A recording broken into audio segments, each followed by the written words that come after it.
From the Tennessee Valley Weather Channel, this is your afternoon update.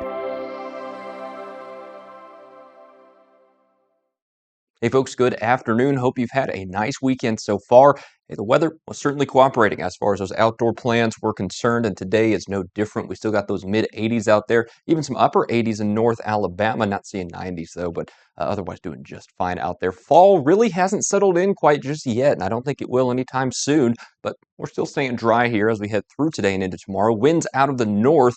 Notice we get back down to the lower 60s tonight, maybe upper 50s, but otherwise just fine. Now, I say dry. Most of us will be dry, but I'm starting to see some sign that isolated showers will pop up for our Monday. So let's keep an eye on that there. But otherwise, I actually think the rain chances, those shower chances we were talking about in the midweek, starting to taper off a little bit, right? We were talking about the possibilities of that moisture from Imelda moving off to the west relative to where it is, right? It's going to be off the coast. But, I'm actually kind of straying away from that as a possibility because it's going to stay further off the coast than earlier models anticipated. So we have that to look forward to, a little bit drier weather and still warmer weather as we head into the first days of October. In fact, much of the central and eastern United States is going to be above average as far as temperatures are concerned for this time of year. So we're not seeing fall settling in quite just yet across the Tennessee Valley or across much of the eastern United States.